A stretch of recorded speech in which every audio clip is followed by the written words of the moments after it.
use the PME Sunflower Gerber Daisy cutter sets. These are cutters and embossers, and they're sold several ways, several different sizes individually, or there's a set of 3 that I really like, and I'm going to show you how to use that today. I'm going to start with the biggest of the set of 3, the cutter. I'm going to cut first and then push the button to emboss it. Now the gum paste here I have rolled super thin. If you think it's thin enough, roll it thinner. It should be thin enough that you can actually see shapes or read through it. So the Tylose powder that you've put in there to turn it into gum paste will help that get that thin without stretching and ripping. Okay, so biggest cutter, I'm going to cut first, wiggle a little bit so I get a nice clean cut, and then push the button down to emboss. All right. I'm going to pick this up and put it over here on my shaping sponge. All right, just get your petals all laid out nice there. Then I'm going to take my PME boning tool. It has 2 sizes for each end. So the bigger piece, you'll use the bigger end. And all you want to do with the cup shape up, you're just going to push down from the tip to the end. And see how that makes it curl up?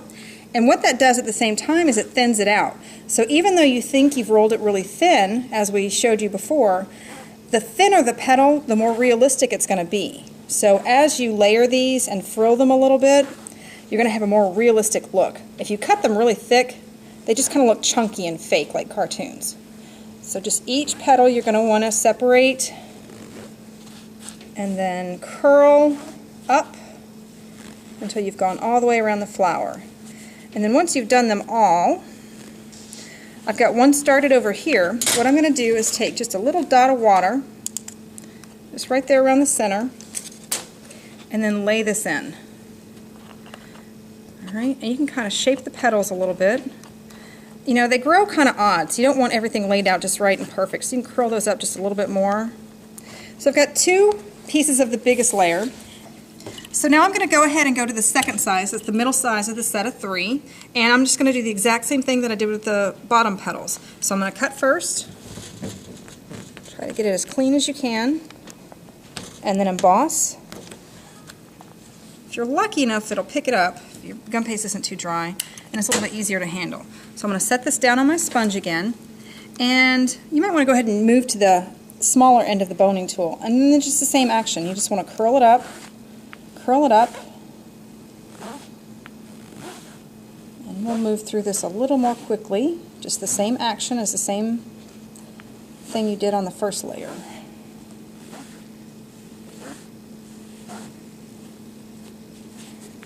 And then same thing I did before. I'm going to take a little dot of water and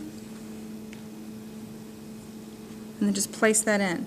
And you can see by using the smaller cutter that you're having a nice layering action. It's looking a lot more realistic. So we'll go ahead and do another layer of the second size.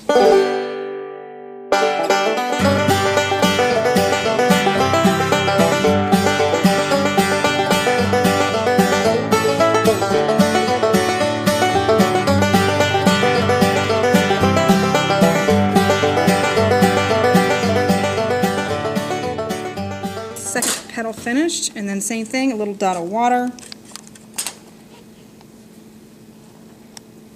And here. And again, as you go in, curl these in a little bit more because they just naturally are a little tighter in the center where they came off the bud. Now I'm finally going to move to the smallest, the 3rd size of the set of 3. And same thing, just cut and emboss. And I'm going to bring my scissors over here. Alright, this is a fun part. I'm really going to make these nice and tiny and frilly. So just take the scissors and cut right down the center. Don't cut all the way down into the center here or it's just all going to fall apart. You really just want to split the petal as best you can with your scissors. And then we're going to go frill each of those halves as well, and it's going to give a really great effect.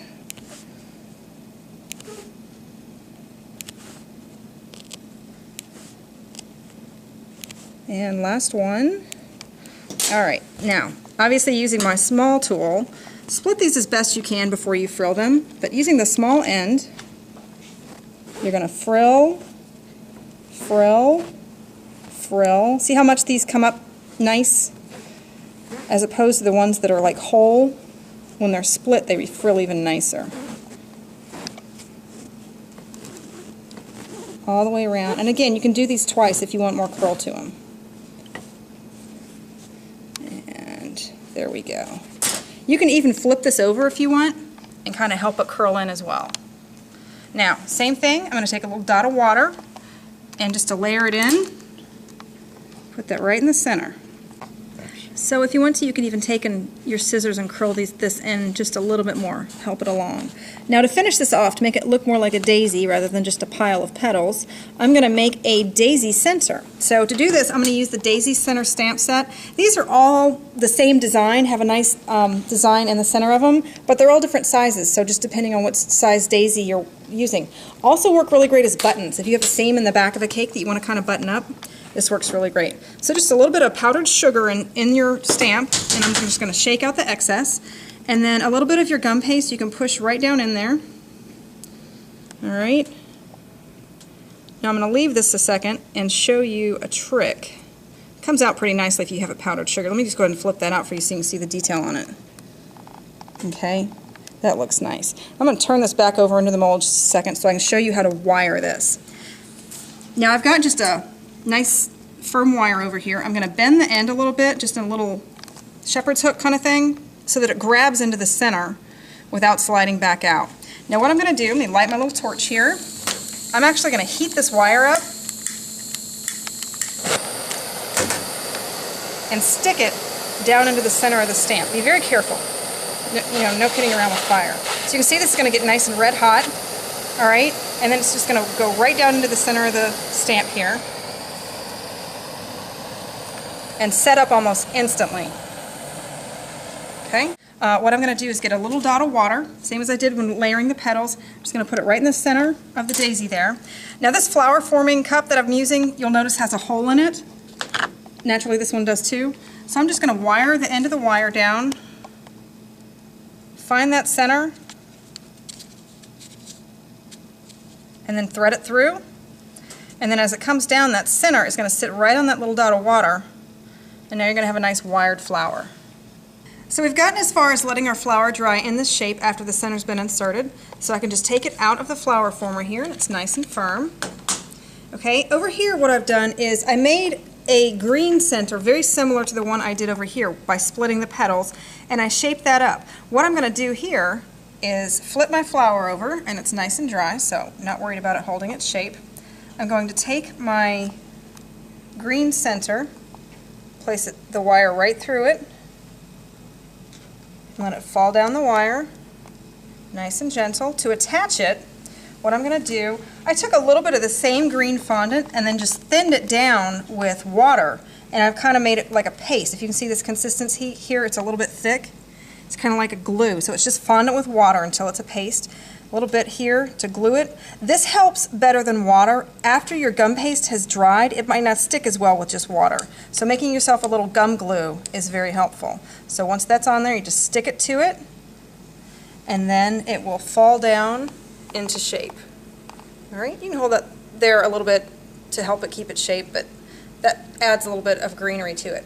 Now, to kind of help these little powdered sugar pieces go away, and just to give it a little bit more life, I'm going to take the PME Luster Pearl Spray.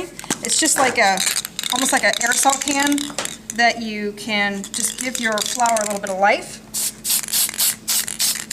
And what it does is it kind of picks up the tips. We can do it underneath, and it kind of takes the powdered sugar away.